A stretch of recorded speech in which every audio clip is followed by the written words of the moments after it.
Hey guys, tonight we're doing something a little different. You're not wandering through battlefields or deciphering ancient scrolls. You're stepping into a strange, sleepy corner of Parisian history. And honestly, if you think you're tired now, just wait until you hear the part where people literally napped in the middle of the street like it was the most normal thing ever. I mean, if someone tried that in New York today, you'd get trampled by a guy on an e-bike in about 4 seconds. You probably wouldn't survive. So, before you get comfortable, take a moment to like the video and subscribe, but only if you genuinely enjoy what I do here. And hey, drop a comment telling me where you're listening from and what time it is, because knowing some of you are trying to fall asleep at 3 p.m., while others are hanging on at 2 a.m., always cracks me up. Now, dim the lights, maybe turn on a fan for that soft background hum, and let's ease into tonight's journey together. You begin by wandering down a cobblestone street, the kind that seems deliberately designed to trick tourists but somehow still feels charming. The air is soft, warm, humming with the usual city sounds, except something's off. Because right at the corner, near an old stone fountain, you see what looks unmistakably like a bed. A real bed. Wooden frame, linen sheets, a pillow that's somehow fluffier than yours. And lying on it is a perfectly ordinary Parisian man, hands folded over his stomach, snoring lightly with the confidence of someone who truly believes the universe will take care of him. It takes you a second to realize. He's not homeless, he's not sick, he's not making a dramatic statement about existential despair. He's just napping. Right there. Right in public. And people stroll past like it's the least unusual thing in the world.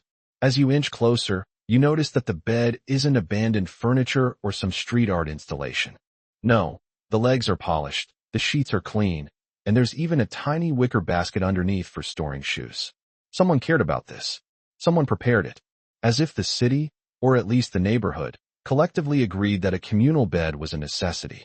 Like a bench, but horizontal. And softer. You pause, unsure whether you're allowed to touch it. You probably shouldn't. Knowing old Europe, there might be a fine for disturbing historical nap infrastructure. But before you can decide, another Parisian woman approaches, gives you a polite nod, and sits right at the edge of the bed. She slips off her shoes, straightens her skirt, and stretches out on the mattress with the ease of someone who's done this 1,000 times. Within moments, she's drifting off too, mouth softly open, breathing evening out, her face relaxing into a peaceful expression usually reserved for spa commercials.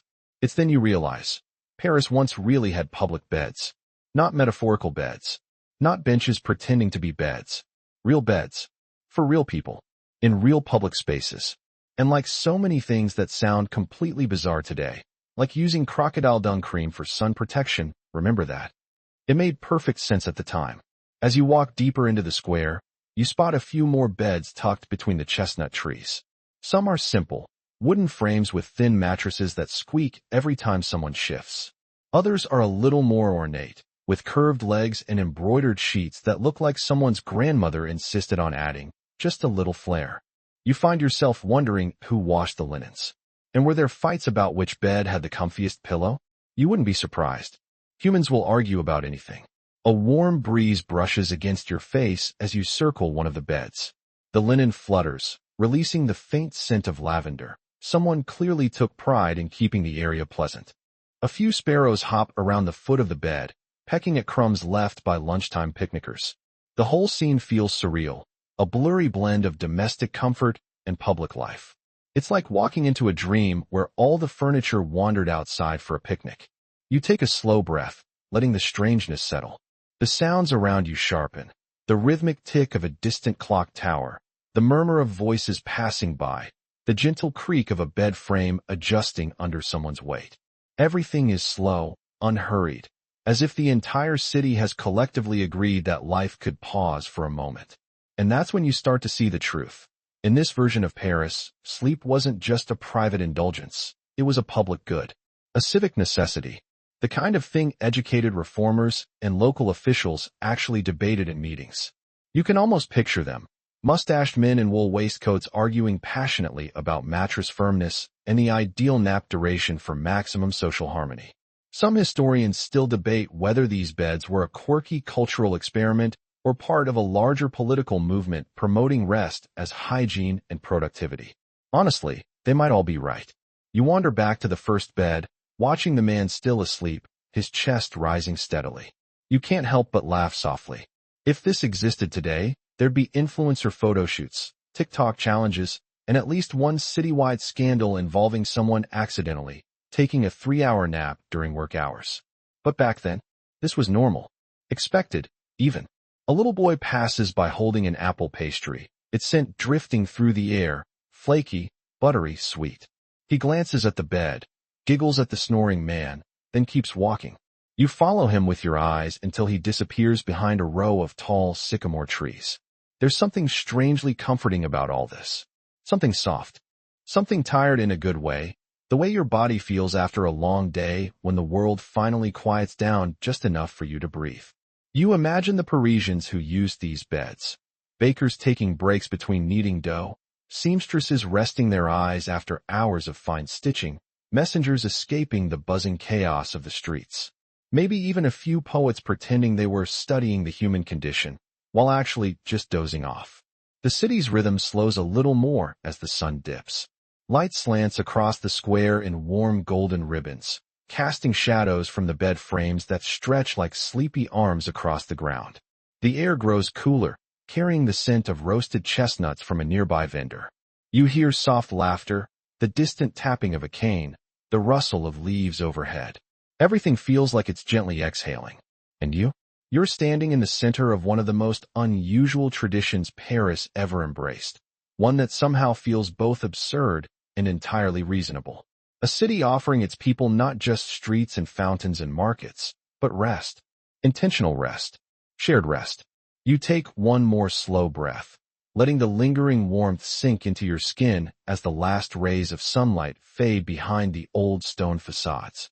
The beds wait quietly in the dusk, like a promise that the city, no matter how busy, noisy, or chaotic, still has room for softness.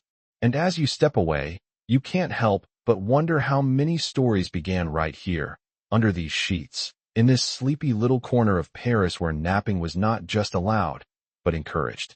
You leave the square slowly, your steps soft against the cobblestones, as if the city itself might wake up if you walk too loudly. Paris seems to sag gently at the edges here, like a well-used pillow, comfortable, familiar, and slightly overworked. And as you drift down another narrow street, you start to realize something surprising. This whole place feels drowsy. Not lazy, not sluggish, just deeply, contagiously sleepy, the way you feel around 3 in the afternoon after eating too much pasta. Except here, that sensation isn't a sign of personal weakness. It's cultural, expected, practically civic duty. You pass a bakery, its windows fogged with warm air, and inside you spot a baker wiping sweat from his forehead. He glances out, sees you, and gives a small nod before lowering himself onto a cushioned bench tucked beside the door.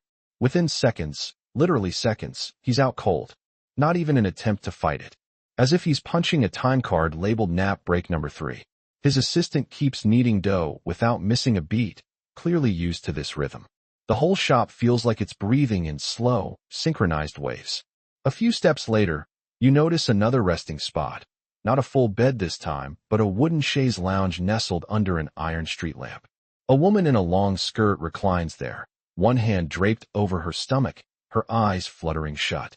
She's not trying to escape the day, she's participating in it. Her face softens, her shoulders loosen, the city sounds fade around her. And you start to sense that something deeper is happening here. Paris, in this era, isn't just sleepy because its people are tired. It's sleepy because it believes in sleep. You keep walking, your fingertips brushing the cool stone walls. The sun above you feels gentle, filtered through layers of cloud that look like crumpled linen. The warmth presses lightly against your skin, like the city is tucking you in, one street at a time. And with each corner you turn, you uncover another tiny clue about why Paris once embraced this midday haze so wholeheartedly. It begins with the simplest truth. The city was exhausted. Not in the dramatic sense. No plagues sweeping through the alleys. No revolutions bursting from behind cafe doors. Just everyday tired. A collective, bone-deep fatigue that came from a mixture of cramped housing, unpredictable work hours, and a culture that prized both productivity and pleasure. Citizens wanted to do everything. see everything, accomplish everything. And as any modern adult knows, that is a recipe for chronic yawning. So, reformers and city planners had an idea, one that still feels bizarrely forward-thinking. What if rest wasn't a luxury? What if it wasn't something you earned after working yourself into dust? What if it was woven directly into the rhythm of urban life? You can almost picture the discussions. Earnest reformers gathered in smoky rooms, rolling out city plans while insisting that communal rest would create a kinder, calmer society. Some historians say they genuinely believed naps could reduce crime. Others argue they were more concerned with worker health. Still others claim it was simply about making Paris look like a model city, civilized, humane, softer around the edges. The truth probably sits somewhere in the middle, wrapped in the same warm ambiguity as a half-remembered dream. And yes, historians still debate it. A light breeze rustles through the leaves overhead as you reach a long, open arcade. Merchants lounge behind their stalls, some half asleep, some fully asleep, some pretending not to be asleep. One man selling ribbons has a pillow tucked under his folding table, as if ready for a spontaneous collapse. Another has draped a cloth sign over his stall that reads something like "back in 10 minutes, unless I don't wake up." Okay, not literally, but his expression conveys the same message. A delivery boy pedals past you on a bulky tricycle, yawning so widely you can practically hear his jaw crack. A moment later, he hops off, props the tricycle against a fountain, and slumps onto a small woven mat left there for exactly this purpose. He curls up instantly, the way street cats do. Zero hesitation, zero shame. You half expect someone to walk by and tuck him in. There's a gentle charm to it all, a softness most cities never allow themselves. You start to notice how people treat each other in these moments. A man lowers his voice as he passes a lineup of napping workers. A mother hushes her child near a resting bench. Even a stray dog pads quietly through the street, its nails clicking softly on the stones. Everyone seems to understand that rest is sacred. And the strangest thing? The city doesn't fall apart because of it. It doesn't collapse into chaos. If anything, it feels more organized, more synchronized, like everyone's internal clocks are gently aligned. You wonder what the modern world would be like if public naps were normalized. If, instead of doom-scrolling through lunch breaks, people reclined on actual mattresses in parks. Imagine high-rise offices with designated nap balconies. Imagine malls with communal pillows. Imagine airports where the chairs aren't made of metal and regret. The thought makes you laugh under your breath, a soft, airy sound that blends into the quiet of the street. You continue deeper into the neighborhood, passing under balconies draped with laundry. Cotton sheets sway gently overhead, casting moving shadows across your path like sleepy ghosts guiding your way. A cat naps on a windowsill, tail flicking lazily. A pair of old men sit on a bench, one dozing, the other pretending not to. A carriage rattles by slowly, as if even the horses are in on the city-wide drowsiness. It's in this moment that you begin to feel it yourself. Your limbs grow pleasantly heavy, your breath slows, your eyelids warm. The city's rhythm sinks into your bones, coaxing you into its tranquil spell. You imagine how easy it must have been for Parisians to drift into sleep anywhere, on beds, on benches, on grassy banks, on cool stone steps warmed by the sun.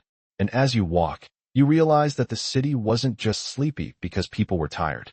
It was sleepy because people were allowed to be tired. Because rest wasn't a failure, it was a feature. You pause beneath a tall street lamp, its metal warm from the sun, and let the quiet settle around you. The whole city seems to hum with a gentle, comforting frequency, like the soft whir of a fan beside your bed. You let out a slow exhale. Paris, in this era, isn't rushing. It isn't pushing. It's simply breathing, inviting you to breathe with it. And as your steps carry you toward the next sleepy corner, you already know. This is only the beginning of your journey into a city that once believed naps could change the world. You drift farther into the heart of the city, the light dimming into that soft golden half-glow that always makes Paris feel like it's under a warm blanket. The streets stretch ahead of you in quiet ribbons, the air cooling against your skin as though the city is gently patting your shoulders, telling you to slow down. And as you walk, you start noticing a pattern, one that's less about sleep itself and more about the people who encouraged it. Because someone had to come up with this whole idea. Beds don't just appear in a city like mushrooms after rain. Someone planned them. Someone argued for them. Someone fought passionately, maybe comically, over the number of pillows required for optimal civic napping. You turn a corner, and there they are, the reformers. Not literally, of course. You're not walking into a room full of 19th century intellectuals polishing monocles and drafting nap policies. But you can feel their presence in the spaces they shaped. Their spirit lingers in every communal bed, every cushioned bench, every shadowed nook where exhaustion isn't judged but welcomed. A light breeze nudges you forward as you imagine them. Eccentric thinkers in tailored coats, hair slightly disheveled from staying up too late, writing treatises on the restorative importance of diurnal repose. These were the kind of people who could turn anything into a movement. Tea drinking, proper posture, the moral superiority of wearing gloves. And yes, public napping. You picture one of them, a nervous man clutching his papers, clearing his throat at a city council meeting. Gentlemen, he says, citizens are irritable. Irritability leads to unrest. Unrest leads to riots. Therefore, logically, the solution is naps. And you almost laugh, because honestly, he's not entirely wrong. Some historians still debate how serious these reformers were. Were they idealists trying to improve worker health? Social critics mocking industrial schedules? Or simply quirky intellectuals who personally loved napping and decided to make it everyone else's problem? No one's fully sure. And historians will probably keep arguing until the end of time, preferably after a short rest. You stop near a low stone wall at the edge of a wide boulevard, the kind that seems made for leisurely strolling rather than rushing anywhere in particular. A few feet away, you notice a small wooden platform propped against a building. At first glance, it looks like a makeshift shelf. But as you move closer, you realize it's something else entirely, a tiny elevated nap space. Barely big enough for one person. Just a thin mattress, a single pillow, and a cloth drape overhead. This one feels different, more intentional, more curated, almost like a prototype. You run your fingers lightly over the wooden edge, feeling grooves worn by countless hands before yours. It's strangely moving, this little structure. A symbol of someone's dream that society could be gentler if people simply slept more. Imagine that. An entire public philosophy built around giving everyone permission to pause. A soft laugh escapes you, barely audible. Modern life loves productivity hacks. Wake up at 5 a.m., cold shower. Green smoothie. Mindset reset, podcasts. Here, the entire hack was, lie down for 20 minutes. You continue your walk, passing a quiet cafe where the chairs outside are empty, but one inside is occupied by a man slumped over a table. Arms folded, head buried in them, a soft snore drifting into the air. He's still holding a pen.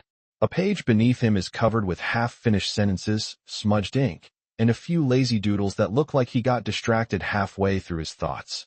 Maybe he was one of those reformers. Maybe he was writing a pamphlet titled something like The Great Yawn, Why France Needs More Sleep.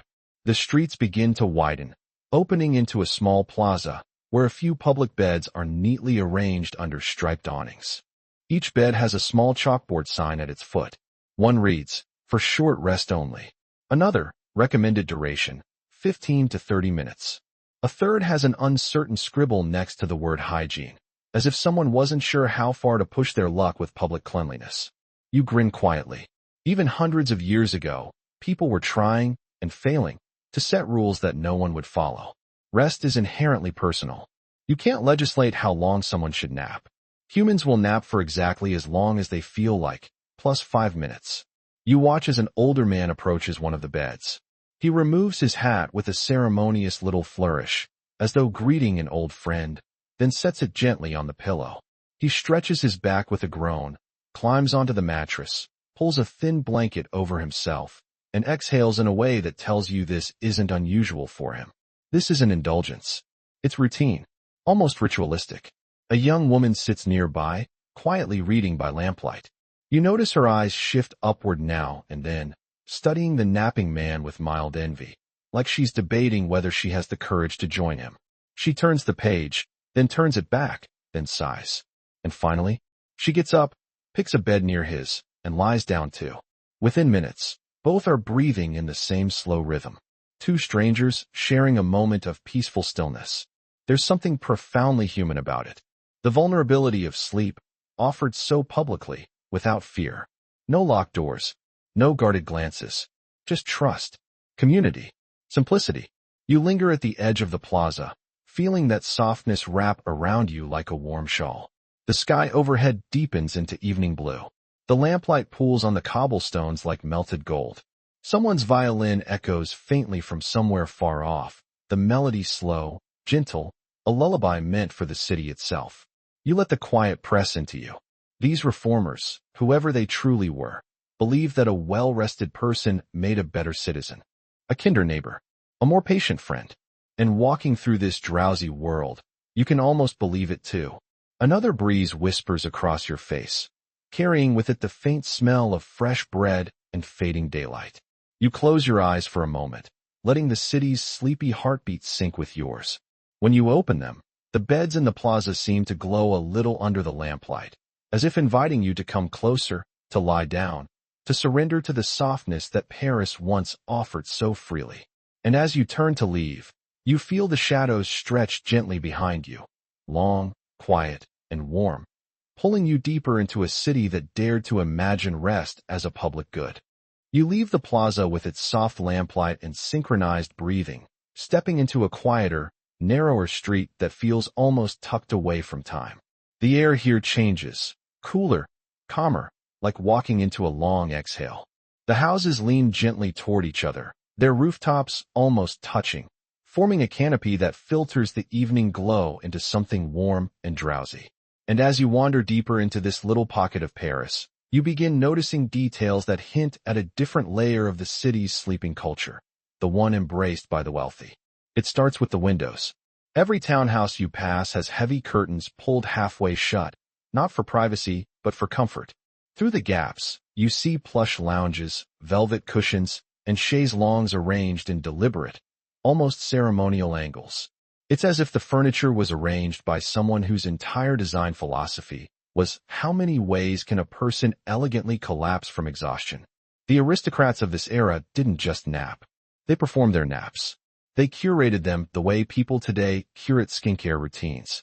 You spot a grand home with a balcony draped in soft linens, each cloth fluttering in the breeze like drowsy flags. A pair of servants step outside carrying a large bolster pillow embroidered with golden thread. They fluff it, not once, not twice, but 6 times, before placing it at the perfect angle on a fainting couch. Then they step back, admire their work, adjust it half an inch, and nod with solemn pride. And then the owner appears, a young noblewoman in a flowing gown that probably weighs more than you do. She walks out slowly, purposefully, with the air of someone who has fully embraced the idea that resting is a high form of culture. She lowers herself onto the couch with practiced grace, drapes an embroidered shawl over her legs, and closes her eyes like she's entering a sacred ritual. You have to admit, she looks incredibly comfortable. There's a light, amused hum inside your chest as you watch her sink into her afternoon rest, the kind of nap that isn't meant to erase exhaustion but to demonstrate refinement. The aristocrats turned napping into an art form. They believed a well-executed rest reflected character, breeding, even intellect. And yes, historians still debate whether this obsession with elegant repose was genuine or simply a trend that spiraled out of control. Knowing human nature, it was probably both. You walk farther down the street and peek into another open parlor. Inside, a plump gentleman in a brocade vest reclines on a velvet chaise. And there's something unusual about the way he's positioned. His head isn't resting on one pillow. It's resting on 3, stacked like a sleepy architectural experiment. You blink, wondering why. And then you notice a small sign beside him, handwritten in curling script. Elevation prevents poor humors. Of course, in those days, people believed sleeping at a slight incline balanced the body's internal humors. One of many theories that sounds scientific until you actually examine it. But you can't judge too harshly. People today believe in detox teas, after all. As you continue walking, the houses grow grander, the gardens wider, the air filled with more delicate fragrances, orange blossom, lavender, rosewater. You cross through an iron gate into a courtyard where a group of aristocrats lounge under a lattice of flowering vines. They lie on low couches arranged in a circle, each person draped in luxurious fabrics. A servant moves around quietly, offering small cups of herbal infusions meant to encourage dream clarity. You can't help but raise an eyebrow. Dream clarity? Sure. Why not? Humans have always been ambitious about things they don't fully understand. One woman sits up briefly to sip her drink before reclining again with flair, her hair cascading dramatically over the cushion. She sighs loudly, very loudly, just to make sure everyone hears how deeply relaxed she is. It's the 18th century equivalent of posting a picture caption self-care day. A soft breeze drifts through the courtyard, carrying the faint sounds of distant carriage wheels and chirping birds. Someone nearby hums a quiet tune. The entire space feels insulated from the rest of Paris, like the aristocrats created a bubble where rest was not only allowed but expected, encouraged, celebrated. You pause under a stone archway, watching this little society at rest. Unlike the workers in the previous sections, the aristocrats didn't nap because they were tired, they napped because it was elegant. Because sleep was a symbol of leisure, and leisure was the currency of status. If you could nap in the middle of the afternoon, surrounded by silk cushions and servants tiptoeing around you, it meant you had made it. You had control over time. And time, in this world, was the ultimate luxury. A sudden, gentle laugh pulls your attention to the far side of the courtyard. A young nobleman, dressed in clothes far too delicate for actual living, gestures dramatically as he tells a story to a small group reclining around him. His voice is soft, musical, and the expressions of the listeners shift between amusement and polite exhaustion. You inch closer, curious. And that is why, he declares, a gentleman must never nap without first ensuring the pillow has been warmed to the proper temperature. He lifts a finger, as if delivering a grand revelation. And sure enough, beside him sits a small brass device designed for exactly that purpose, a pillow warmer. You stifle a laugh. Of course such a thing existed. Why wouldn't it? Odd little inventions like this were surprisingly common among the elite. Contraptions meant to improve sleep by heating pillows, dispersing scents, even playing soft music using tiny internal mechanisms. A few of these inventions still survive in museums today, though most have been lost to time or simply dismissed as frivolous indulgences. But they paint a vivid picture of a class that believed comfort was a right, not a privilege. You slip back out of the courtyard, the sounds fading behind you. The street ahead feels calmer, softer, as though the aristocratic energy has seeped into the air. You pass another mansion where servants hang thick draperies over the windows, creating dim, womb-like chambers inside. They believed darkness preserved beauty, smoothed the nerves, and prevented sun-induced irritability. Honestly, that last part still checks out. Farther ahead, a pair of carriages wait silently outside a townhouse. The horses stand still, heads lowered, as if even they understand that this neighborhood runs on tranquility. You watch the curtains in the windows shift slightly. The nobles inside are settling in for their afternoon rest. The whole building seems to sigh. You take a deep breath, letting the mood settle into you. The aristocrats may have been extravagant, dramatic, even absurd at times, but they understood something essential. Rest is a kind of wealth. A quiet, slow-burning wealth that softens the edges of the world. And as you continue down the street, leaving behind the embroidered pillows and perfumed halls, you can feel that softness trailing after you like the last bit of warmth from a fading sun, nudging you toward the next sleepy corner of Paris, where the city's most unusual customs are waiting to unfold. You continue down the winding road until the aristocratic glow fades behind you, replaced by a livelier, more grounded hum. The street opens into a wide square where lamplight spills across the cobblestones in uneven patches, making everything look a little softer, a little dreamier. And there, right in the center, you see them. Rows of beds. Not elegant fainting couches. Not petite nap platforms hidden in courtyards. Real beds. Thick-legged wooden frames. Mattresses stuffed with horsehair or straw. Sheets tucked neatly under the corners with surprising precision. The public beds. They sit proudly under a series of striped canvas awnings that sway gently in the evening breeze. Some are arranged in tidy rows like a sleepy army. Others sit at slight angles, as if whoever positioned them was already too tired to care about perfect alignment. Candle lanterns hang above them, casting warm light across the linen in soft, wavy halos. You walk closer, drawn by curiosity, and maybe a little jealousy. Each bed has a small wooden post at its foot, carved with simple symbols: a sun for daytime rest, a moon for night, a tiny broom indicating cleaning hours. The beds are numbered too, in looping script. Number 6 has a faint coffee stain.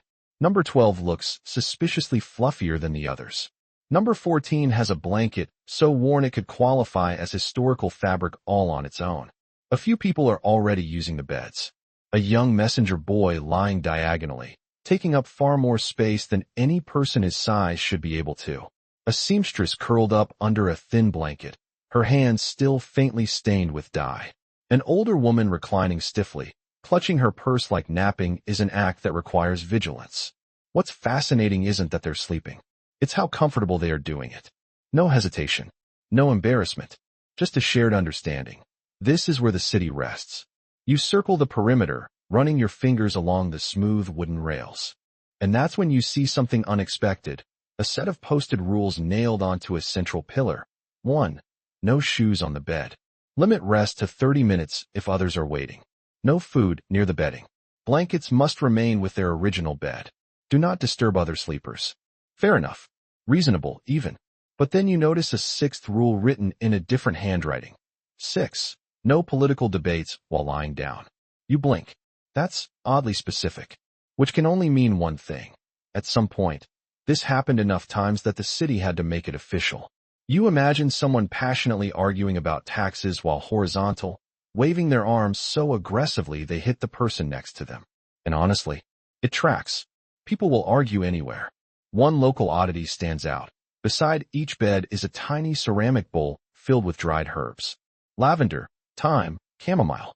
A sweet, earthy scent wafts through the air. Not strong, but soothing. You bend down to examine one of the bowls and notice something scratched on the rim. Calms the spirit, clears the mind. Which sounds mystical until you realize most of the herbs were probably added just because they smelled nice. Some historians still debate whether these bowls served a medicinal purpose or were simply early attempts at making communal beds less communal smelling. You step back, taking in the whole square. Workers pass by with baskets slung over their shoulders.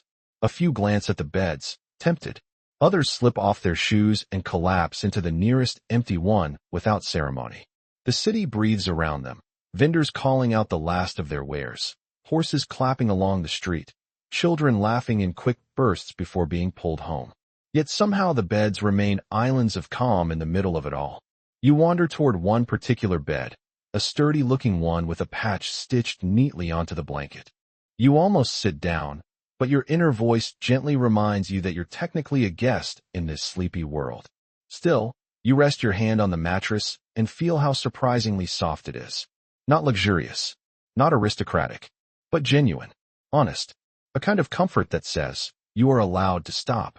A small group gathers near the edge of the square, 3 older men playing cards on an upturned crate.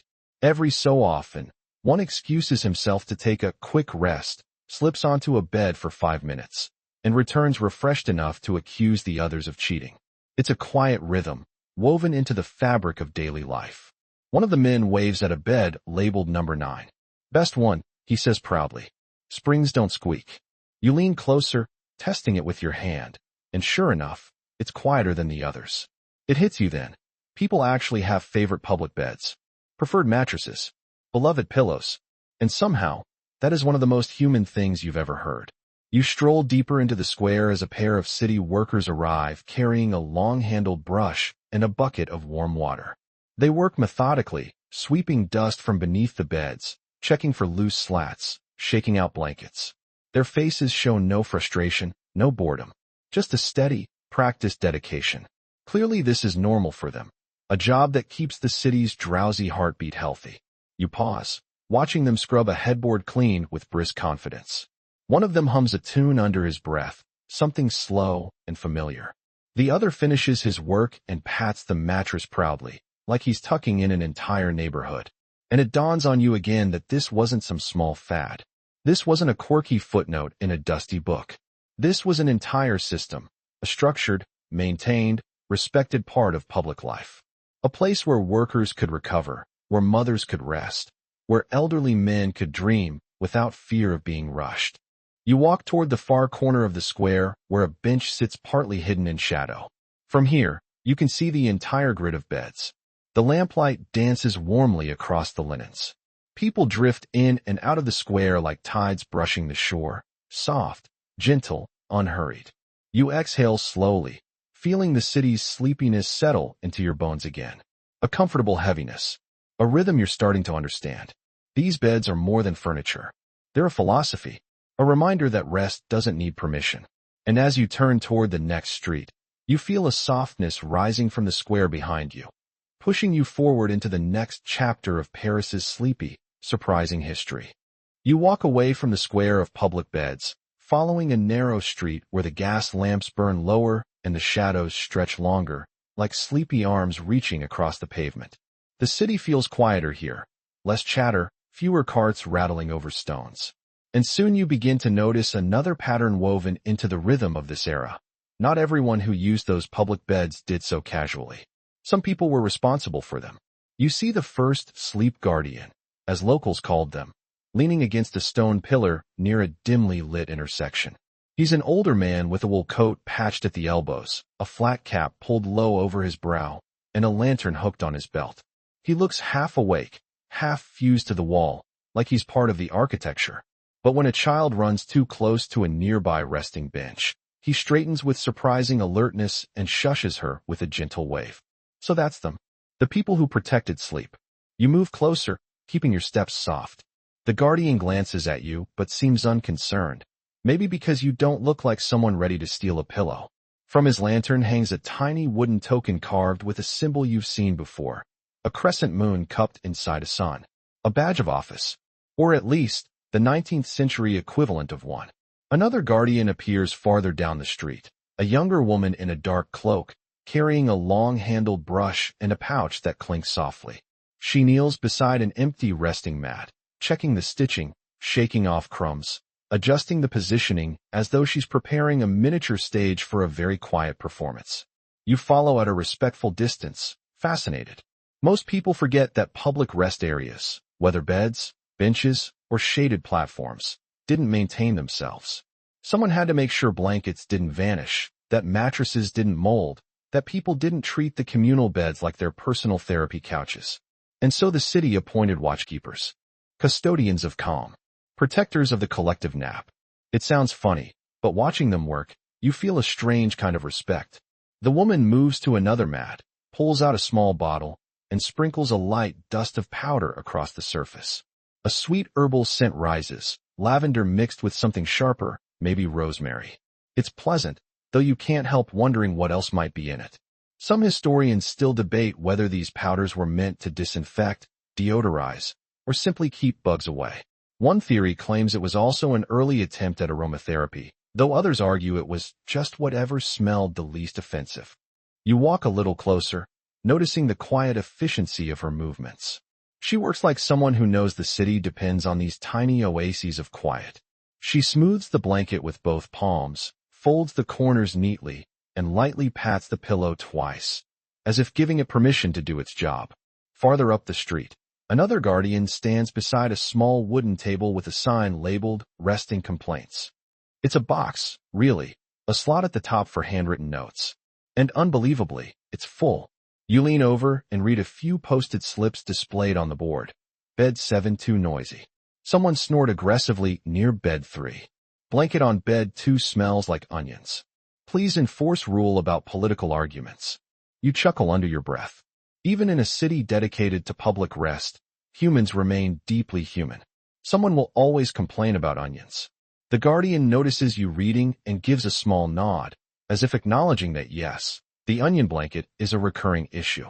A soft wind drifts through the street, carrying with it the faint warmth of late evening. The sky overhead has settled into a deep, velvety blue. The shadows around you shift gently as the lanterns flicker. Another guardian approaches carrying a wooden pole with a tiny bell attached.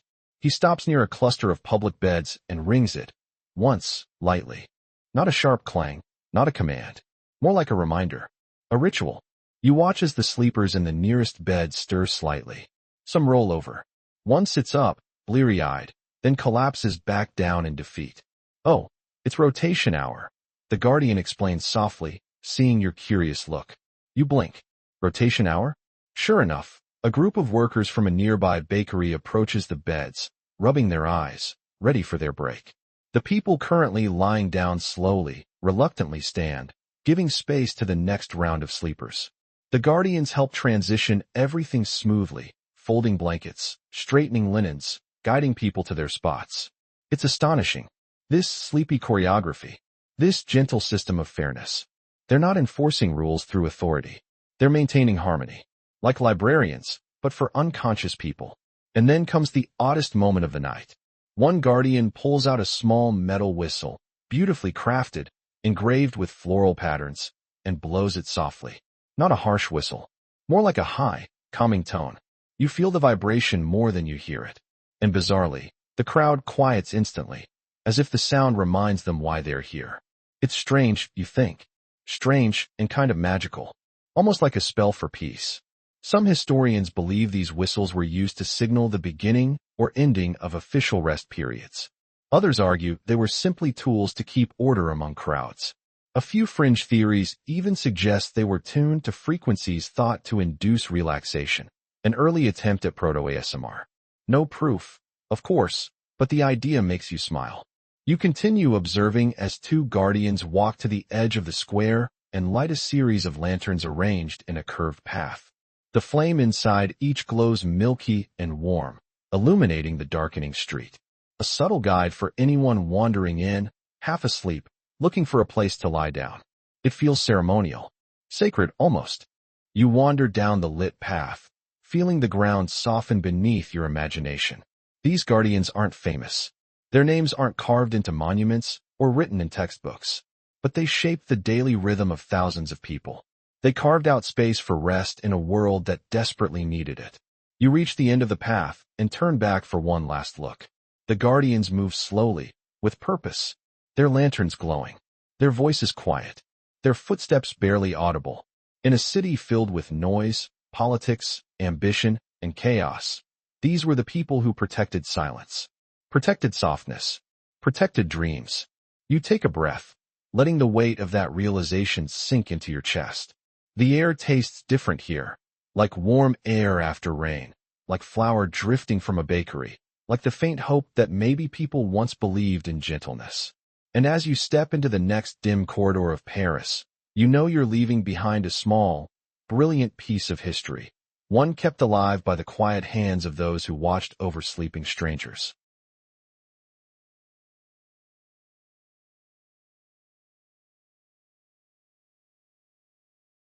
You follow the lantern-lit corridor until it opens into a quieter district, narrower streets, lower buildings, and a hum that feels more grounded, more practical. The aristocrats may have perfected the art of elegant lounging, but here, you smell sweat, sawdust, ink, flour. You've stepped into the world of Paris's craftsmen, the shoemakers, bakers, tailors, metalworkers, and carpenters who built the city one tired step at a time. You spot the first workshop on your left, its heavy wooden doors propped open by a bucket of nails. Inside, the glow of a furnace paints everything in warm gold. A blacksmith leans against his anvil, wiping his forehead with a cloth. His hammer rests on the ground, abandoned mid-task. Fatigue clings to him like soot. And just a few feet away, of course, there's a small resting mat. Thin, worn, slightly lopsided. He glances at it, mutters something under his breath, and in one fluid movement, collapses onto it like a man surrendering to gravity itself. You stand at the doorway, watching as his breathing evens out. A worker snoozing in plain sight of unfinished labor would look strange in many cities. But here, it makes perfect sense. The artisans of Paris treated naps the way modern workers treat coffee breaks, mandatory survival rituals. You step inside carefully, mindful of loose tools and scattered metal shavings. The air is thick with the smell of iron and smoke, but beneath that, you catch something subtler, the faint scent of crushed mint. You lean closer to the resting mat, curious, and notice tiny leaves tucked under its edge. Someone placed them there intentionally. Mint, massaged by footsteps and heat, slowly releasing its cool fragrance. It's a small luxury, but one that makes the mat seem less like a rough patch of straw and more like a homemade sanctuary. You leave the blacksmith's workshop and continue down the street, passing a tailor's shop. Through the open window, you see a seamstress hunched over a table, stitching ribbon onto a velvet cloak. Her back muscles tighten with each precise movement. Then, suddenly, she stops. She rubs her temples, and without ceremony, she slides off her chair and onto a small platform set against the wall, more a shelf than a bed. She stretches out on the narrow surface, arms crossed over her chest like a medieval painting of a saint. Her cat, perched on a stack of folded fabrics, watches proudly, as if supervising her rest is part of his job description. This odd little shelf is one of those peculiar details scholars love. Some historians believe these mini resting spots were installed to prevent workers from collapsing onto the floor during intense apprenticeships. Others argue they were simply repurposed storage boards, adopted for naps, because craftspeople were too tired to care about intended use. And honestly, knowing human behavior, both explanations feel correct. You keep walking, drawn toward the rhythmic tapping spilling from a shoemaker's stall. Inside, a cobbler sits surrounded by dozens of shoes, each in various stages of repair. Hammer, needle, thread, his hands move with well-practiced precision. But his eyelids are fighting a battle they are absolutely losing. He blinks in slow motion, head dipping, and then, thud, he slumps sideways onto a pile of leather scraps. You catch your breath, worried for a split second, but he immediately exhales like someone who has fallen onto the softest mattress known to humankind. You look around and realize the leather scraps have been intentionally piled in one corner, forming a makeshift cushion. A leather bed, you think with a tiny smile. Not luxurious, but functional. A survival innovation. A small sign above his workbench reads, "Shoes don't fix themselves, but neither do humans." It's handwritten, crooked, and truer than most advice printed today. You wander deeper through the district, noticing how every workshop, no matter how cramped, has carved out some tiny corner for restoration. A thin blanket, a folded coat, a pillow made from old rags. The spaces are humble, raw, and a little messy, but they radiate warmth. Humanity, the sense that each nap is less an indulgence and more an act of necessity. And then you stumble upon something completely unexpected. In one of the carpentry shops, a worker has built what can only be described as a nap drawer. A real drawer, waist-high, big enough for a single person, lined with hay and a surprisingly soft cushion. The drawer is currently pulled out, and inside lies a carpenter, arms folded on his chest, snoring softly. You stare for a long moment, equal parts impressed and confused. Why a drawer? A passing apprentice notices your expression and shrugs. "It keeps the sawdust off," he whispers. You nod. Of course. Makes perfect sense in the strangest way. This nap drawer is one of those stories that seems unbelievable, yet absolutely plausible for this era. Some historians mention makeshift sleeping niches like this, though details are fuzzy, and researchers still debate whether they were common practice or rare oddities born from individual creativity. All you know is, this guy looks incredibly comfortable. You step back outside as the last rays of sunlight melt behind the rooftops. The sky shifts to a deeper blue. Smoke curls gently from workshop chimneys. Doors creak shut. But the quiet does not mean everyone has gone home, because now comes the evening wave of exhaustion. A group of metalworkers pours into the street, shoulders heavy, boots dragging, faces covered with soot. They head straight for a row of public benches tucked under an awning. Their movement is automatic, habitual.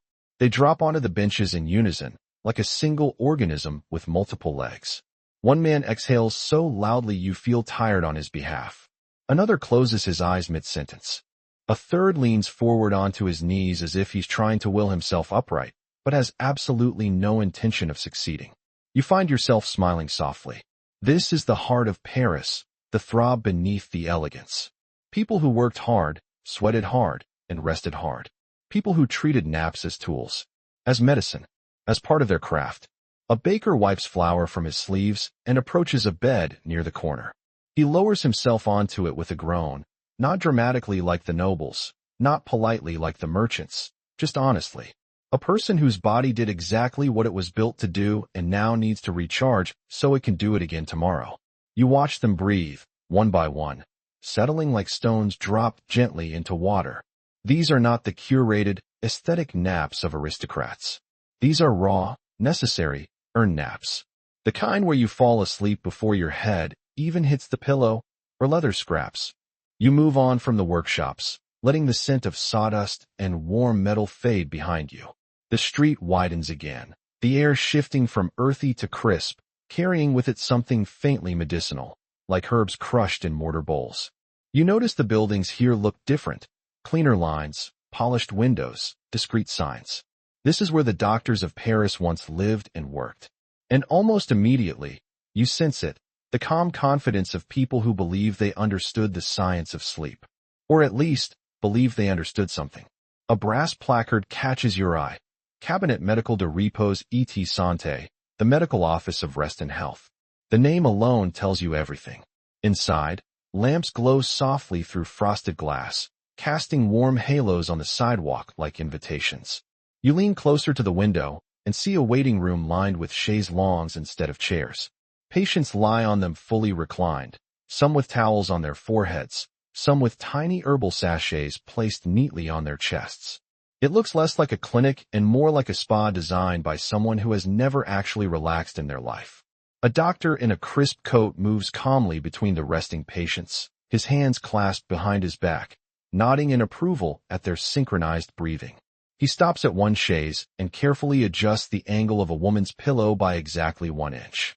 She exhales in relief, as if that adjustment solved every problem she's ever had. You slip inside quietly, the door left ajar, and stand near a rack of pamphlets. One catches your eye, The Health Benefits of Public Repose, a treatise on the harmonizing effects of midday slumber. You skim the pages. It recommends 15 to 22 minutes for the common nap, 33 minutes for the artisan's nap, 1 hour and 3 minutes for the scholarly nap, supposedly because intellectual strain required a unique recovery period. You blink. That level of specificity is suspicious. Historians still debate whether these time recommendations had any medical basis or were simply numbers the doctor made up to sound authoritative. Given that no one can agree on the perfect nap length today, you can imagine the confusion back then. A soft chime rings, and a nurse appears carrying a tray of steaming cups. You watch her hand them out to the resting patients, some kind of warm herbal beverage. The scent is familiar. Chamomile, maybe lemon balm, maybe something stranger. One patient takes a sip and smiles dreamily. You catch a glimpse of the label on the pot. Infusion anti-brutes, anti-noise tea. You're fairly certain that's not how sound works. But nobody here seems bothered by the scientific inaccuracies. The belief matters. The ritual matters. The rest matters. You step back outside as a soft breeze wraps around you like a scarf. The medical district feels quieter than the rest of the city, its own hush, its own heartbeat. You walk along the row of clinics. At one of them, a physician has set up a demonstration for a small crowd. He stands beside a peculiar contraption, a wooden frame with strings and bells. You pause, fascinated. He explains that it is a sleep harmonizer, designed to help align a person's breathing with the natural rhythms of the universe. He plucks one string lightly, sending a soft, resonant hum through the evening air. A man nearby sighs and immediately slumps against the wall, half asleep. It's strange, almost hypnotic, but also undeniably charming. You linger as the physician rings a small bell attached to the frame. The tone is soft, pleasant, comforting. A woman in the crowd closes her eyes, her shoulders melting downward. The doctor smiles triumphantly, as if he solved all of human suffering with a glorified wind chime. Here's the oddest part. Journals from the era actually mention acoustic alignment therapies. Some doctors swore certain tones could reset the nervous system. Others thought it was nonsense. And some, your personal favorite, believed the tones helped scare away restless spirits of the midday hours. The debate continues, though modern scholars tend to roll their eyes fondly at the whole thing. You continue strolling as lamplighters begin their nightly rounds. The flames flicker on one by one, turning the street into a warm ribbon of light. Another clinic sits ahead, but this one is different, smaller, more intimate. Its door is open, revealing a cozy interior filled with shelves of jars containing dried herbs, roots, and powders. A woman in a dark dress works inside, mixing something in a bowl with a wooden pestle. The sound is slow and rhythmic. She looks up, sees you watching, and gestures you inside with a gentle smile. Her workspace feels like a warm hug, soft scents drifting through the air, everything arranged neatly. She explains, in a low voice, that she prepares tonics for peaceful rest. Remedies for city people who sleep too light, too short, too stressed. Some mixtures calm the lungs, others settle the stomach, others soothe the mind. She pulls out a small jar filled with tiny, pale seeds. These, she says, help with overthinking. You almost ask for a handful. She gives you a tiny sachet of crushed lavender wrapped in cloth. For clarity, she whispers. You tuck it into your pocket, feeling oddly touched. It smells like warm evenings and quiet promises. As you leave, the street ahead stretches into a broad avenue lined with carefully trimmed trees. Doctors and nurses walk past carrying lanterns and notebooks. Patients sit on benches, sipping warm drinks. A few lie on public beds nearby, their faces serene under the soft glow of the lamps. You pause, taking in the scene. This district believed rest could cure nearly anything.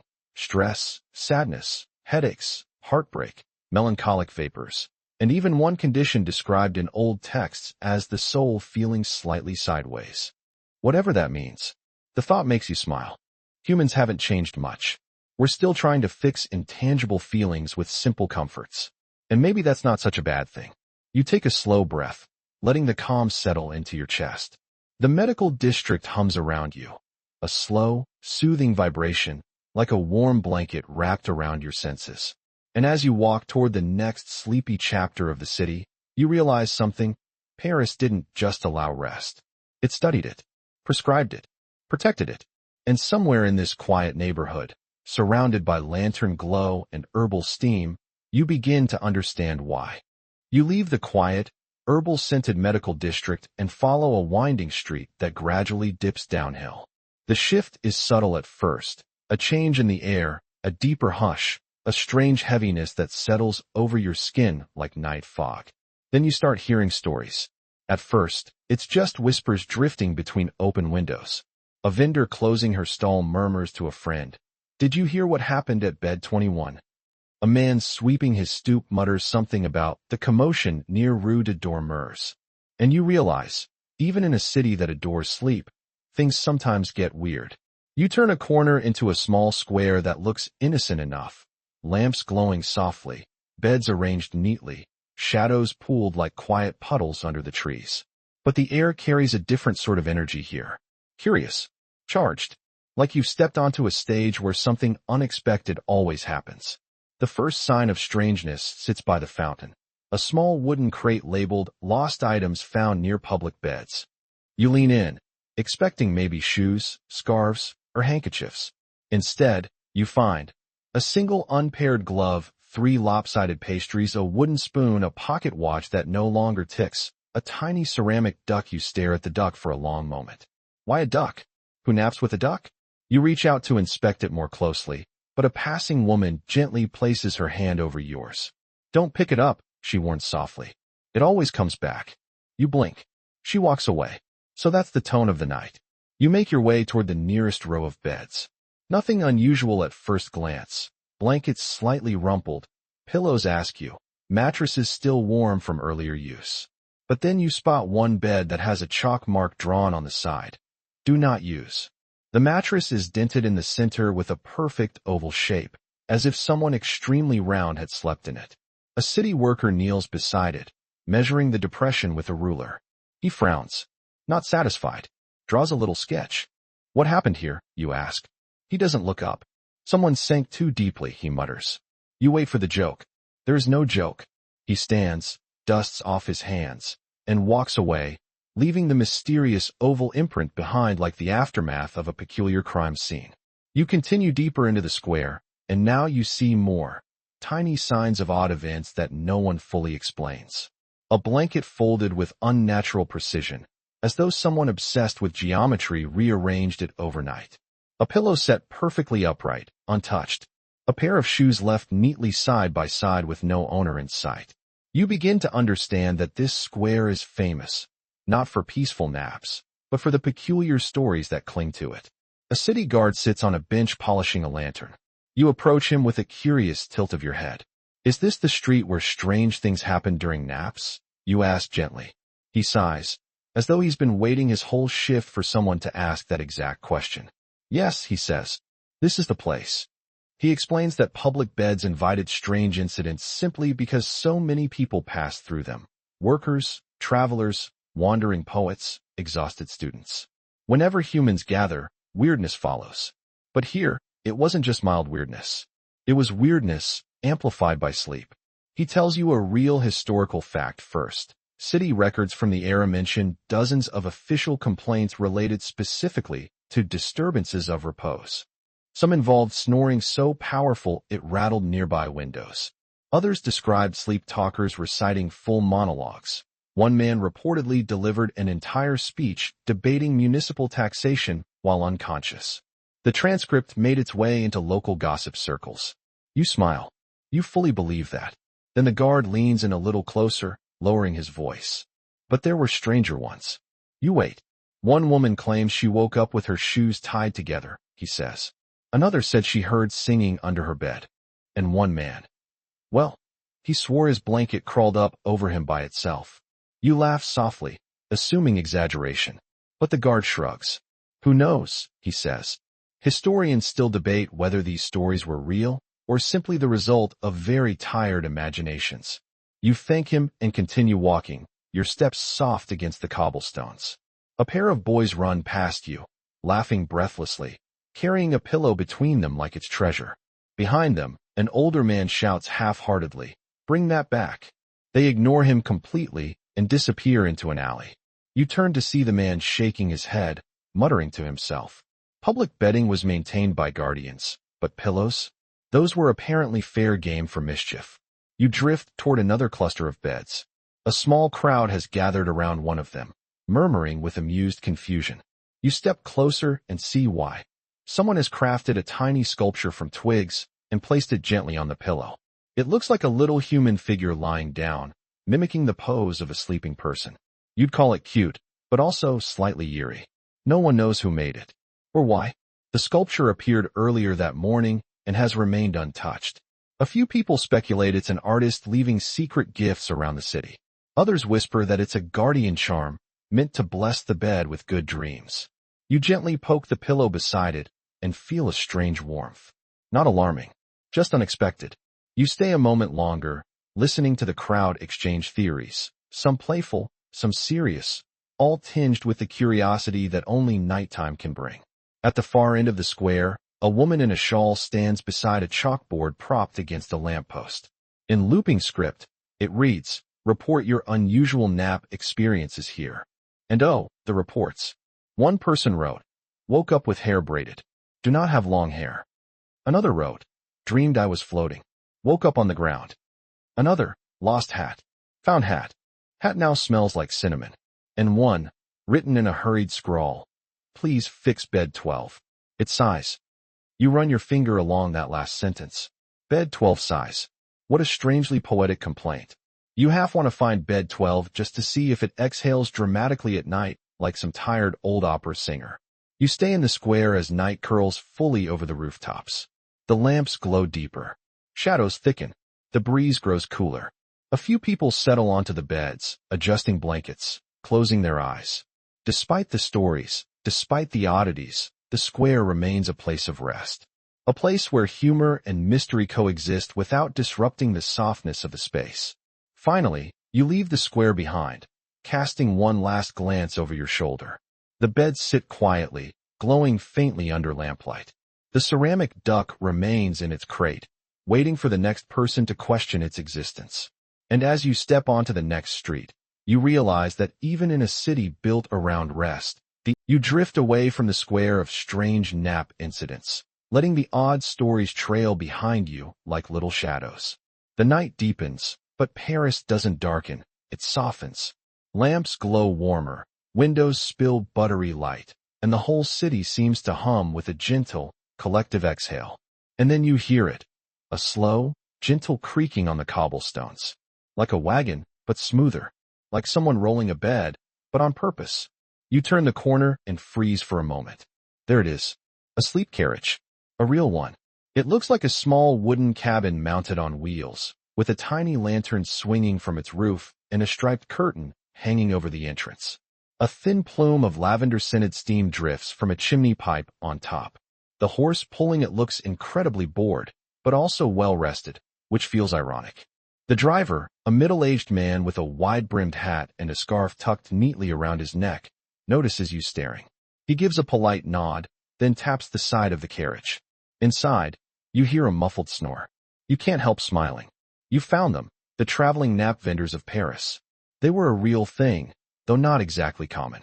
Historical records mention a handful of mobile repose operators who offered on-the-go resting spaces for people too far from public beds. These were basically taxis, but instead of driving you somewhere, they let you pay to sleep on the way to wherever you were already too tired to walk. The driver gestures for you to come closer. When you peek inside, you see that the tiny cabin holds a single bed lined with thick blankets and a pillow so fluffy it looks like a loaf of bread. A man is sprawled across it, mouth slightly open, snoring with the contentment of someone who has made extremely good life choices. The driver whispers, 10 minutes for 2 coins, 20 minutes for 3, or until you naturally wake for 5. His eyebrows rise hopefully at that last option. You almost laugh. Until you naturally wake is the most dangerous pricing strategy ever invented. Some people would fall asleep and never leave. You notice a small brass box mounted inside the carriage labeled Dream Notes. The lid is open, showing scraps of paper visitors left behind. Slept better here than at home. Woke up drooling but feel renewed. Saw a pigeon in my dream lecturing me about taxes. I think the pillow is magic. You believe the pigeon won immediately. The driver clears his throat and pulls a lever mounted near his seat. A faint wind rattles the fabric curtains as the interior shifts. The bed rises by an inch, then tilts slightly until it's at a gentle incline. Anti-snoring angle, he whispers. Very popular. You nod solemnly, as if you're evaluating important medical technology. In truth, you're trying not to laugh. You walk alongside the carriage as it begins rolling forward, wheels softly crunching over fallen leaves. The driver calls out quietly to pedestrians. Mobile rest. Comfortable dreams. Short or long naps. Your choice. A pair of bakers on break wave him down. They climb inside, while still holding baskets of bread. The smell of warm crust wafts out, mixing with lavender in the kind of scent no candle maker has ever successfully bottled. One baker lies down immediately. The other stands awkwardly, trying to make conversation while his friend is already unconscious. You gently move on, following a small cluster of these sleep carriages gathering near a larger street. This must be one of their stations. Some carriages are larger, capable of holding 2 or 3 sleepers at once, essentially bunk bed wagons. One even has a tiny balcony on top where people can nap in the moonlight. You stare at it, equal parts confused and impressed. You approach a woman adjusting a chalkboard sign at the foot of her carriage. Rest wagon no. 14 available services. Standard nap, heated blanket nap, storytime nap, extra fee, storytime nap. You tilt your head. She sees your expression and answers before you ask. Some people fall asleep faster if I tell them a tale, she says with a gentle shrug. I know 2 fairy tales and 1 maritime adventure. They all work. You imagine her narrating a pirate story in the softest voice possible while someone drifts off to sleep. It's adorable. Another vendor nearby advertises a bizarre feature. Gentle rocking motion available. His carriage is attached to a mechanism that allows it to sway ever so slightly without the horse moving. It looks like a cradle built for fully grown adults. A man climbs inside, lies down, and within seconds, he's asleep so deeply that you mentally check to see if he's still breathing. Rocking mechanisms like this actually existed during certain periods, though historians still debate whether they were used for naps or simply as novelty attractions. Some say they were designed to mimic the motion of a boat, which supposedly soothed nerves. Others insist it was just a clever business trick to make people feel like they were getting a premium nap. You watch as yet another carriage pulls up. This one has a tiny sign on top shaped like a cloud. The driver steps down, opens the door dramatically, and gestures toward the interior like a maitre d' at a fancy restaurant. "Welcome to the cloud carriage," he says softly, "where your worries drift away." Inside, the blankets are pale blue, the walls painted with fluffy white swirls, and tiny bells hang from the ceiling, chiming softly with each movement. It's whimsical in a way that only someone deeply committed to the nap industry could pull off. A small crowd gathers, admiring the setup. A child tugs at her mother's sleeve, whispering, "Can I sleep in the cloud?" The mother laughs, shaking her head. But the child's eyes widen with longing, as if this tiny, rolling dream room is the most magical thing she has ever seen. You take a slow breath, letting the scene sink into you. Street lamps glow overhead like warm constellations. Horses snort gently. Curtains flutter. The soft snores of strangers drift through the air like tiny lullabies. This moving fleet of makeshift bedrooms is absurd and charming and profoundly human. People here didn't just sleep, they traveled with their sleep. They built little worlds where you could close your eyes safely, even in the middle of a noisy city. As you watch the carriages roll away down the lamplit street, soft wheels, soft light, you follow the path of the sleep wagons until their lanterns become specks of gold in the distance. The street widens ahead of you, opening into a broad, bustling district pulsing with activity. Night markets, factory halls, delivery depots, steam carts rattling past, and crowds of workers moving with the weary determination of people who absolutely did not get enough rest today. This was the busiest era of Paris. When the city was industrializing so quickly, it practically rattled from the inside. And yet, even here, especially here, naps survived. You step into a wide plaza where dozens of workers gather at long benches to eat late meals. The smell of broth, onions, and roasted chestnuts hangs thick in the air. Some people eat slowly, savoring each bite. Others barely make it to their seats before collapsing forward, cheek pressed against their forearms, food forgotten. You sit at the edge of a stone fountain, watching a group of iron workers trudging in from a long shift. Their faces are streaked with soot, their boots heavy with dust. They walk past the benches and head straight for a row of public beds arranged under a scaffolding-like structure. These beds are different, larger, sturdier, built specifically for the working class. Each one sits on raised platforms, so exhausted workers don't have to lower themselves too far. You watch as a man drops onto one with a thud so heavy you feel it in your own bones. He doesn't even pull the blanket over himself. He just stops existing for a moment. Another worker next to him takes exactly 3 bites of a loaf of bread, then slumps backward mid-chew. And the strangest thing? Nobody laughs. Nobody comments. Everybody understands. You move closer and notice a public notice board beside the beds. A printed sheet reads, "Rest periods recommended during heightened industrial activity." Paris Worker Safety Committee, a real historical detail. Records show that city officials occasionally issued recommendations for midday rest during periods of high factory output. They weren't enforcing breaks. They were trying to prevent accidents caused by exhaustion. A few forward-thinking doctors even argued that tired workers posed a risk not just to themselves, but to entire production lines. You walk past a group of textile workers sitting in a circle on the ground. Some chat softly, fingers still stained with dye. One woman yawns so widely you hear her jaw crack, then laughs through the tiredness.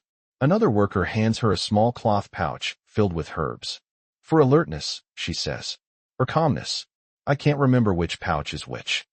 They both laugh. You notice the pouches look identical. Historians still debate whether workers actually used these herbal pouches or simply carried them around because the smell reminded them of home. The truth is probably somewhere in the middle. You keep walking and eventually reach the loading docks, where large crates are stacked like sleepy giants. Delivery workers move among them, hefting heavy packages with slow, practiced efficiency. Near the edge of the dock sits a peculiar structure, a long, narrow tent lined with mats. A sign above the entrance reads, "Short rest corridor for anyone who must keep moving soon." You step inside. The corridor is dim, lined with small mats spaced just far enough apart for privacy, but close enough that you can hear the collective breathing. A few workers lie inside, boots still on, hands tucked beneath their heads. One man has clearly fallen asleep halfway through tying his shoelaces. Another clutches a half-eaten apple. A dock supervisor stands near the entrance with a tiny hourglass. He flips it gently whenever someone lies down. His job, apparently, is to nudge them awake when the sand runs out, not with harshness but with a soft pat on the shoulder. You watch as he approaches a snoring man, kneels beside him, and whispers, "Time, friend." The man blinks awake, confused, then sits up with the slow, mechanical determination of a machine rebooting. You step back outside into the cool night air. Farther along the street, you see a massive factory looming in the dark, tall chimneys, wide doors, and dozens of workers exiting in tired waves. But beside the factory, tucked into a narrow alley, is something unexpected, a small wooden hut with a slanted roof. A sign nailed to the door reads, "Nap Shelter for Shift Transitions." You slip through the open doorway. Inside, you find a cramped but surprisingly cozy room filled with plump cushions, 3 long benches, and a pair of public beds squeezed against the far wall. A little stove flickers warmly in the corner, filling the space with gentle heat. 2 workers nap on the benches, arms crossed, feet dangling. Another sleeps sitting upright, head bobbing slightly, and still another lies curled against the wall, holding a lunch pail like a teddy bear. A plaque on the wall explains that the shelter was built so workers transitioning between night and morning shifts could rest without having to trek home. It wasn't charity, it was practicality. If tired workers made mistakes, machines could break. And broken machines were expensive. You linger at the doorway, absorbing the sound of quiet breathing. It feels like a womb of tiredness, warm, dim, protective. Outside again, the industrial district feels larger, heavier. The buildings loom overhead, but the lights inside glow softly with human presence. Workers walk past you with blankets draped over their shoulders. Some head for the public beds. Some sit on crates to rest their legs. Some simply pause, inhaling deeply, as though reminding themselves they're alive. Then you notice an odd detail. A group of workers gathering around a huge wooden spool, the kind used for storing cables. Except someone has transformed this one into a spinning sleeper. A man climbs inside the hollow center, curls up, and signals with his hand. 2 workers grab the edges of the spool and roll it gently. It moves slowly, rocking like a massive cradle. The man inside hums contentedly. You stare.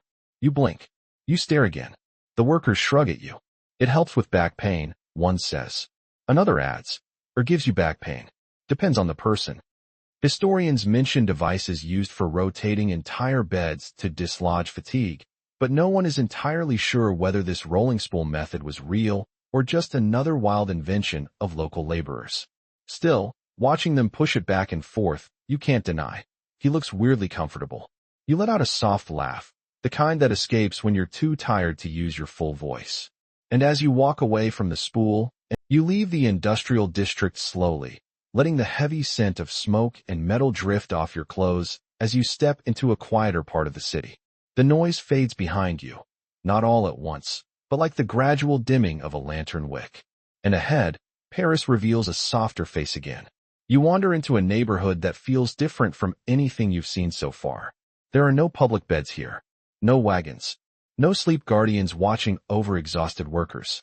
Instead, the streets hum with a different kind of energy, light, thoughtful, humming with imagination. This is the district of artists, and in its own way, it might be sleepier than all the others. You walk under balconies draped with drying canvases and past studios glowing with candlelight. Painters lean out their windows, smoking pipes or staring dramatically into the night sky, searching for a muse that's probably asleep like everyone else. Poets sit at small cafe tables, scribbling furiously before pausing mid-sentence to rest their heads on their arms. Half their workday seems to be writing. The other half is napping while pretending they're pondering existence. And then you see it. A public display board filled with sketches, the pages fluttering like sleepy wings in the breeze. You read the title written in charcoal across the top, Dream Studies. Observations from the public beds. Dozens of drawings cover the board. Studies of bodies curled beneath blankets, faces relaxed in sleep, hands tucked under chins. The strokes are soft, gentle, reverent. This is how artists saw the city's communal rest, not as an oddity, but as beauty. One sketch shows an older man sleeping on a public bench with a pigeon perched solemnly on his chest. Another shows a woman dozing in a cloud carriage, hair spilling like spilled ink over the pillow. One drawing is more surreal. Someone has sketched a dream they witnessed. A bed floating above Paris rooftops with tiny lanterns hanging from the frame like stars. You inhale softly. This district doesn't just participate in public rest. It turns it into art. You step inside one of the dim studios. A painter stands at an easel, hands stained with ochre and ultramarine. He doesn't notice you at first. He's studying his canvas with the intensity of someone deciding whether to keep painting or dramatically destroy everything and start over. The painting shows a public bed, but not realistically. It floats among swirling shapes, colors bleeding into one another in dreamlike softness. The figures lying on it are abstract, almost dissolving into clouds. He finally notices you and gives a tired but genuine smile. "You've come to see the dreams," he says. You nod, though you're not entirely certain if he means the mural or something else.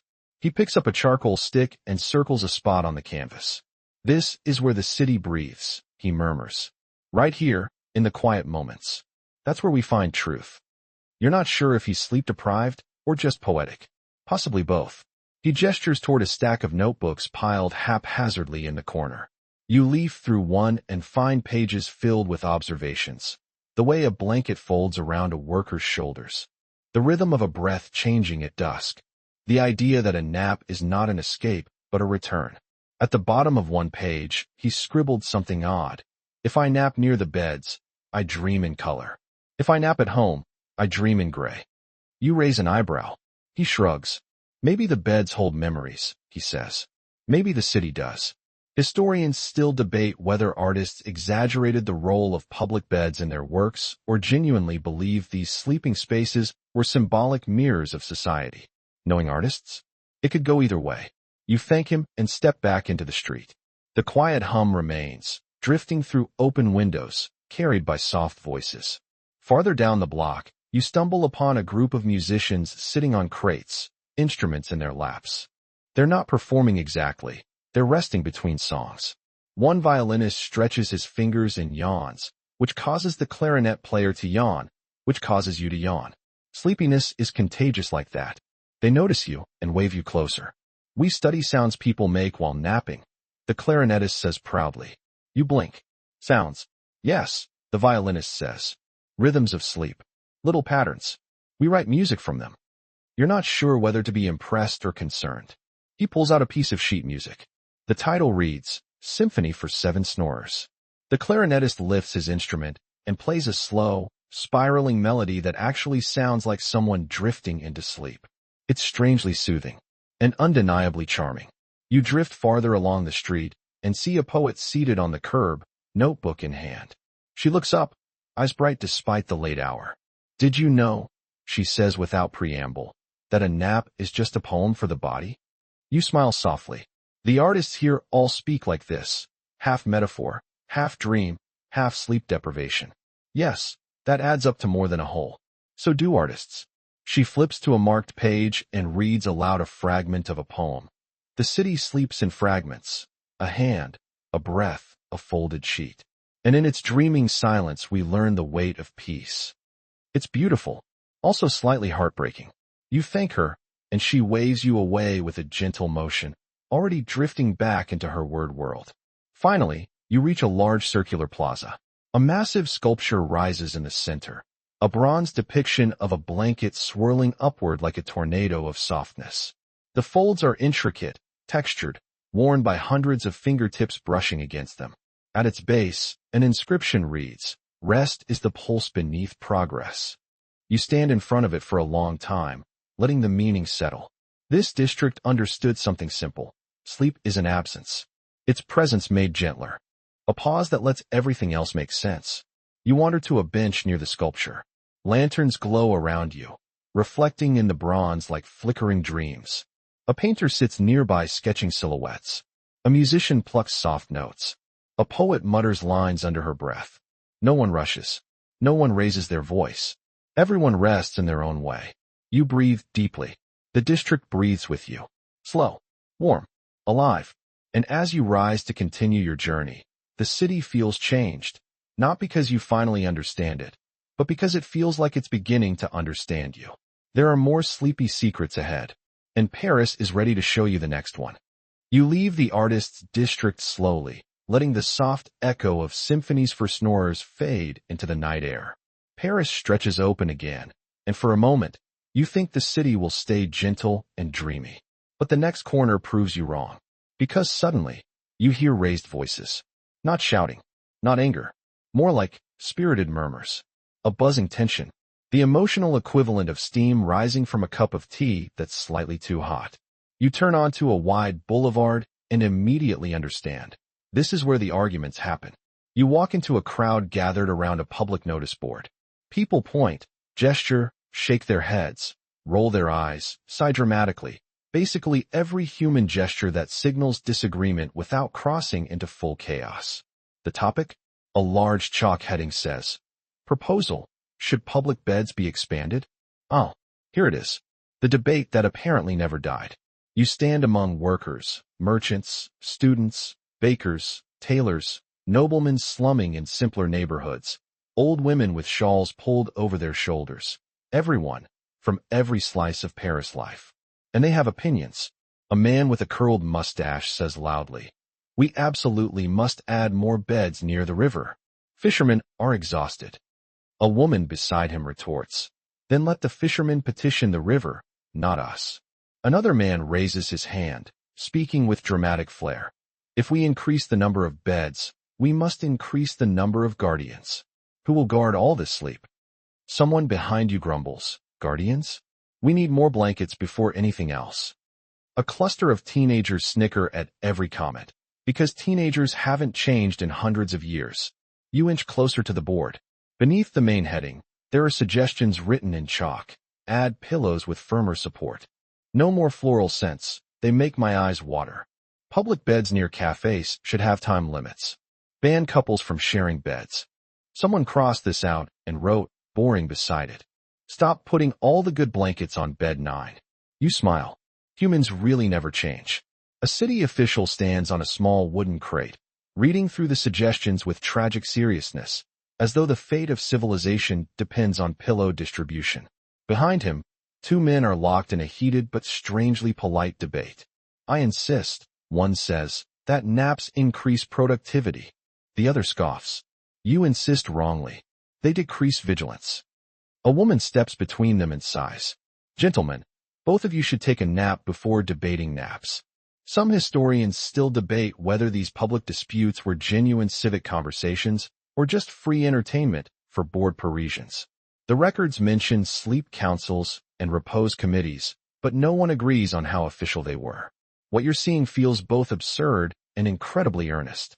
You move away from the crowd and follow a side street where the discussions spill out into quieter corners.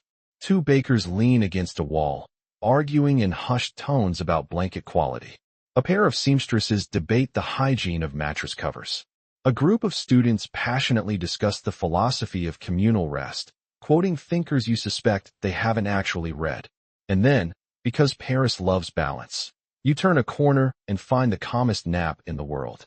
A butcher, a tall man with arms like tree trunks, lies on a public bed under a street lamp. He's wearing a tiny sleeping mask shaped like a goose. The mask looks ridiculous. Completely, beautifully ridiculous. You stand there stunned for a moment as he snores softly, chest rising and falling like a gentle tide. You whisper to yourself, this is peak Paris. As you continue, you hear another argument, this one far more dramatic. 2 elderly men sit at a cafe arguing over who invented the idea of public beds. I tell you, one says, tapping the table, it was the city planners. Nonsense, the other replies. It was the bakers. They needed to sleep between batches. You only say that because you were a baker, and you say otherwise because you were never any good at baking. The first man gasps as though mortally wounded. A passing waitress whispers to you. They argue about this every night. She rolls her eyes fondly. You keep moving, the city alive with voices. Yet nothing feels hostile. Paris isn't fighting, Paris is discussing. Passionately, endlessly, sleepily. Finally, you reach a large hall near the end of the boulevard. The sign above the door reads, Maison du Repos, community gathering for repose policies inside. Long benches face a small stage. Dozens of citizens sit, some alert, some half asleep. A city clerk clears his throat and reads aloud minutes from the previous meeting. Item 1. Mattresses near the Southern District have become too squeaky. Item 2. Excessive snoring on Rue Montreuil causing unrest among light sleepers. Item 3. Petition to remove peppermint scents due to unexpected stimulation. You don't want to know what that last point means. Truly. Behind the clerk, a chalkboard lists proposed laws. Mandatory quiet after the first snore. Blanket sharing allowed only with consent. Public beds to be rotated weekly to ensure fairness. No sleeping diagonally. Someone added cowardly rule in tiny letters. A woman stands and speaks softly. We should consider building elevated beds for the elderly. Climbing into low beds is difficult. A man nods vigorously. Yes, evening beds should also be warmer. We cannot expect older citizens to nap in a draft. Someone else suggests creating a nap queue. Another proposes installing hourglasses beside each bed. A man in the back passionately insists that citywide nap bells must ring at consistent tones for harmony. You sit for a while just listening. There's something strangely comforting about this democratic chaos. Everyone here, regardless of age, class, or occupation, has an opinion on rest, on comfort, on stillness. In a world that often demands motion, here are people fighting to protect the pause. Eventually, the meeting dissolves into smaller side conversations. People stretch, breathe, yawn. Some lie down on the benches. Others leave with thoughtful expressions as if they just participated in something deeply meaningful. You step back outside. The night is quiet again. The lively debates fade behind you like distant waves. And as you walk toward the next district, you feel oddly proud of this city. Not because it agrees on everything, but because it dares to argue about rest with the same passion other cities reserve for politics or fashion. Paris cares about sleep. Deeply. Maybe too deeply. But somehow, beautifully deeply. Ahead, another neighborhood waits, carrying the next chapter of the city's sleepy history.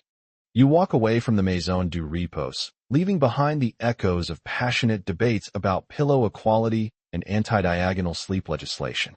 The night deepens, quiet but not silent, soft but not still.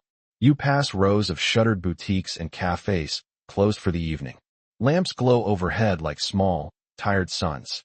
At first, you think the next street is empty. But then you notice something missing. No beds. No nap mats. No resting benches. Just clean stone pavements and the hum of a city that has started tucking itself in. You stop, sensing a shift, something subtle, something fading. As you continue deeper, you find a wide boulevard under reconstruction. Scaffolding rises like metallic ribs around the buildings. Wooden planks line the sidewalks. Workers have left tools beside the curb. Hammers, hooks, paint cans, coils of rope. And right there, stacked neatly in a corner beneath a low archway, are the frames of public beds. Dozens of them, piled together, and used. Some are scratched or chipped. Others look new but abandoned. A few still have their numbers painted in elegant script, 27, 43, 9, though the 9 has been crossed out and rewritten upside down, which feels very on brand for bed 9. You move closer. The air smells of sawdust and fresh plaster. Something in the quiet tells you that this is where the transformation began, where the public beds started disappearing, not all at once, but gradually, like candles snuffed one by one. A horse-drawn cart approaches slowly, one of those industrial transport types, not a nap wagon. Two men hop down and begin loading the bed frames onto the cart. Their movements are mechanical, practiced. Not cruel, not rushed, just inevitable. You clear your throat softly. Where are they going? One man shrugs. Storage. The other adds, or disposal. Depends on what the city decides. He says it casually, but something inside you twinges. They hoist another frame onto the cart. You watch the wood glint under the lamplight. These beds that once held bakers, artists, noble women with goose-shaped sleeping masks, carpenters napping in drawers, workers too tired to eat, now reduced to furniture waiting for a verdict. You continue down the boulevard. More evidence appears. A former public rest nook is boarded up, its sign removed, but the indentation still visible. A bench that once held blankets now sits bare. A faded poster on a brick wall advertises the new modern Paris. Clean streets, bright avenues, efficient living. The artwork shows tidy boulevards with absolutely no sleeping citizens anywhere in sight. You realize this must have been the period of major urban redesign, when Paris widened streets, improved drainage, built new housing, and introduced stricter public use regulations. A real historical wave of modernization. Beneficial in countless ways, but not without casualties, quiet customs, small comforts, tiny rituals of everyday softness. You stop at a former public bed square. You know it instantly by its shape, the open plaza, the placement of the trees. But now, the center holds a polished fountain instead of rows of mattresses. Water pours gently over a sculpted stone bowl. On the edges of the plaza, new benches have replaced the beds. More rigid, more uniform, cold metal instead of warm wood. A couple sits on one of the benches, speaking softly. "It used to be so lively here," the woman says. He nods. "Too lively," they said. You understand the implication. Complaints grew. Concerns about crowding, hygiene, and safety. Changing cultural expectations. Growing desires for order and cleanliness, especially as the city entered modernity. Some historians still debate whether the disappearance of public beds was driven by health concerns, political pressure, or simply shifting ideas about propriety in rapidly modernizing society. The truth, as always, is probably a blend of all three. You sit on one of the new benches.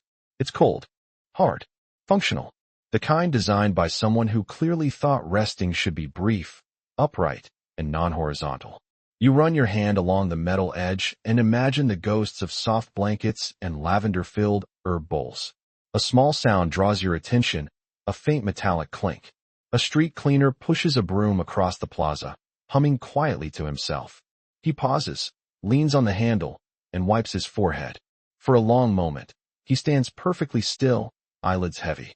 Instinctively, he glances around, as if hoping a public bed might magically reappear under him. It doesn't. He sighs and keeps sweeping. You rise and follow the path toward another square. Here, construction crews have erected tall barriers painted with motivational slogans. A new Paris awaits. Progress for all. A city of the future. Behind them, you hear the grind of drills and the rhythmic slam of hammers. Past the barriers, a narrow alley catches your eye. You slip inside, and there, almost hidden, sits a single public bed. Dusty, faded, but intact. Its mattress folded neatly. Its pillow slightly lopsided. A relic the modernization team hasn't gotten to yet. You approach it slowly, like greeting an old friend you didn't expect to find still waiting. A cat sleeps on the pillow, curled in a tight, perfect spiral. It looks absurdly peaceful. When it hears your steps, it does not move, just blinks once, slowly, as if acknowledging your presence before returning to its nap. You sit on the ground beside it, feeling the quiet of the alley wrap around you like a soft blanket. The city beyond might be evolving, expanding, reorganizing, but here, in this tiny pocket between buildings, the older rhythm survives for one more night. You watch the cat breathe. In, out, and for a moment, the city feels like both versions of itself at once. The old sleepy Paris and the sleek new one growing around it. Eventually, the cat stretches, hops off the bed, and disappears into the shadows. You stand and place your palm on the wooden frame. Warm, as though holding the memory of all those who rested here. You whisper a silent thank you to the workers, the guardians, the sleepers, the artists, the dreamers. Then you turn and walk back into the lamplit street. The modernization district grows brighter ahead. Sharper, more structured. Paris is moving forward. But you know there is still one last chapter. A final stretch of this journey through the city's sleepy past. You walk forward into the glowing geometry of the renovated streets, the air cooler now, the breeze carrying hints of stone dust and faint perfume from distant cafes. The city feels taller, sleeker, faster, almost as though it's shedding its sleepier skin and stepping into a sharper version of itself.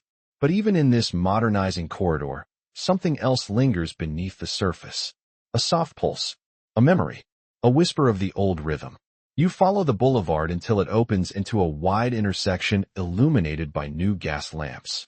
Their light is bright, almost too bright compared to the warm lanterns you've grown used to. Passers-by move briskly. Carriages clatter louder. Boots strike stone with more certainty. The city seems to be practicing a new posture, alert, upright, industrious. But you know rest hasn't vanished completely. It's just gone quieter. On the left, a new cafe boasts polished marble tables and sharply dressed patrons. Yet inside, you spot something familiar, a man nodding off over his newspaper.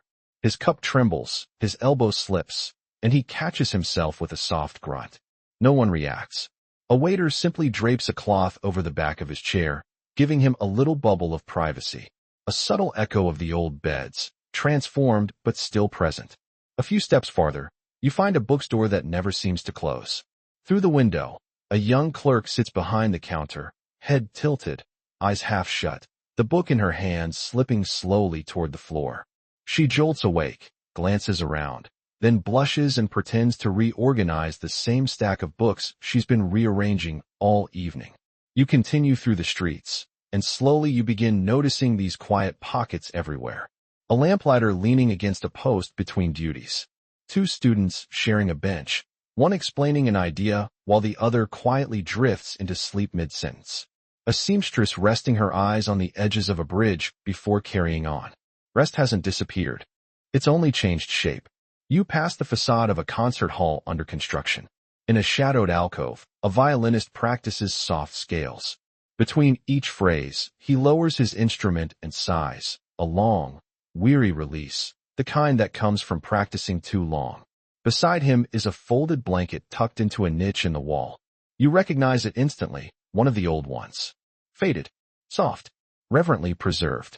He strokes it absent-mindedly with his thumb before playing the next line. Another echo. You wander down a narrower road that curves gently between tall stone buildings. There's a sense of being funneled towards something, not by force, but by invitation. You follow until the street opens into a small, secluded square. It's quiet, empty. Moonlight washes over the pavement in silver sheets. At the center stands a simple wooden bench. Nothing special, nothing ornate. Just a bench carved from old wood, its surface worn smooth by decades of use. You sit. The wood is warm from the day's sun. Your shoulders drop naturally. You inhale slowly. On the wall beside you, carved faintly in the stone, you notice a bit of graffiti, old, weathered, nearly invisible. You run your fingers across the words. Lou repos a parshanda too. Rest belongs to everyone. Maybe it was carved by a guardian. Maybe by a worker. Maybe by someone who simply loved the feeling of pausing in the middle of a rushing world. Historians still debate when these carvings appeared. Some claim they were anonymous protest messages against overmodernization. Others say they were simply the handiwork of sentimental citizens who missed the public beds. There's no consensus. And somehow, that ambiguity feels right. You lean back on the bench and let your eyes drift upward.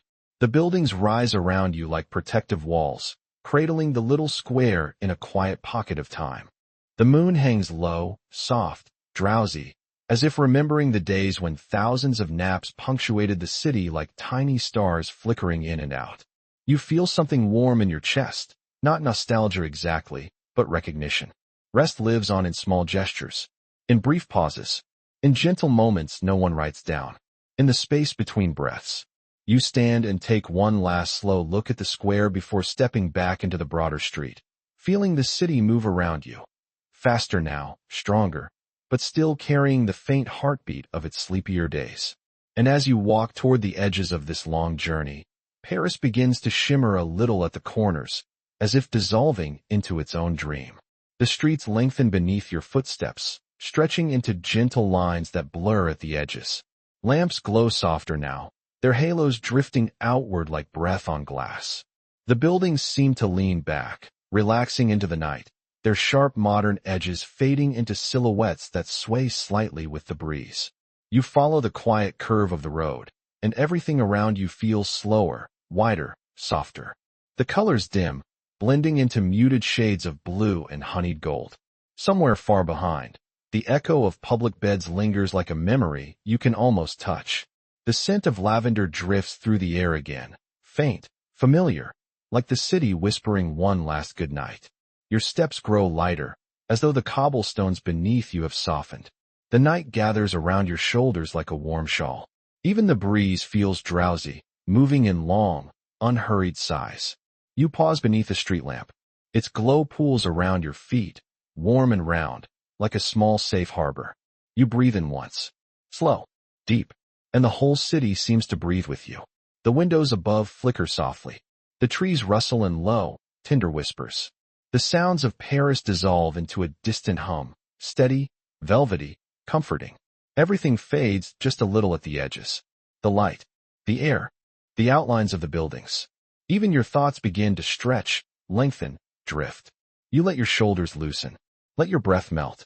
Let the quiet settle gently over you like a blanket. The city dims. The night deepens. And you feel yourself floating in a soft, warm hush. Somewhere far off, a final lantern flickers. And slowly, gently, you let go. End of script. Sweet dreams.